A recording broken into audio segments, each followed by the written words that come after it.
ప్యాలెస్లో పూర్తి ఇండియన్ స్టైల్లో నిర్వహించే స్పా యోగా సెంటర్లు అదనపు ఆకర్షణలే నిలుస్తున్నాయి. 2.5 గంటల పాటు నిర్వహించే స్పా కోసం 5,000 నుంచి 10,000 వరకు చెల్లించాలి. ఇక డైనింగ్ హాల్లో రాజదర్పం ఒట్టిపడుతుంది.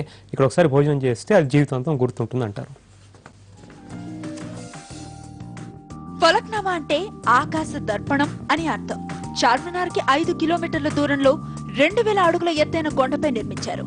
ఇటలీ వాస్తు నైపుణ్యంతో రూపుదిద్దుకున్న ఈ ప్యాలెస్ ను పైనుంచి చూస్తే తేలు ఆకారంలో కనిపిస్తోంది. మొత్తం 32 ఎకరాల విస్తీర్ణంలో ఉంటుంది ఫలక్నామా ప్యాలెస్.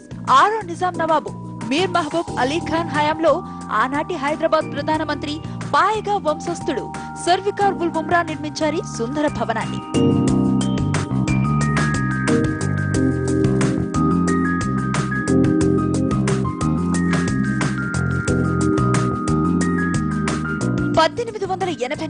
మార్చి 3న శంకుస్థాపన జరగగా 1893లో ఫలక్నామా నిర్మాణం పూర్తయింది.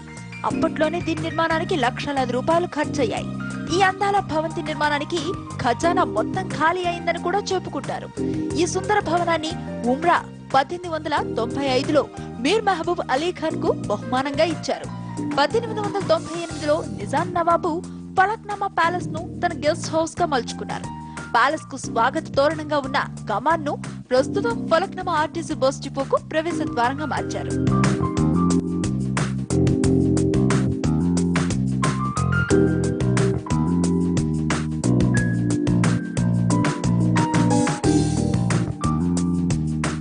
ఫలక్నామా ప్యాలెస్ కొన్నేళ్ల క్రితం తాజ్ ఫలక్నామా ప్యాలెస్ గా మారింది.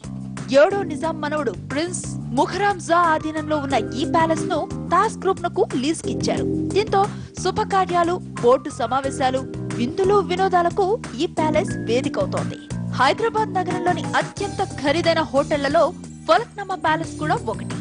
నిజాం ఉపయోగించిన వస్తువులను, క్రీడా పరికరాలను, వివిధ దేశాల నుంచి తీసుకువచ్చిన వస్తువులను, పుస్తకాలు ప్యాలెస్ కే ప్రత్యేక ఆకర్షణగా నిలుస్తాయి. ఫలక్నామా హోటల్లో ప్రధాన సూట్లతో పాటు 60 రూమ్లను కూడా వినియోగంలోకి తీసుకువచ్చారు. వీటి అద్దె 20,000 నుంచి 5 లక్షల వరకు ఉంటుంది. నిజాం కాలం నాటి రాజ మర్యాదలను ఈ హోటల్ కు వచ్చిన అతిథులు అందుకోవచ్చు. Special bath, spa, health club, swimming pool, smoking area, Italian restaurant, Hyderabad special రెస్టారెంట్లు ఫలక్నామా అందాలను రెట్టింపు చేస్తాయి.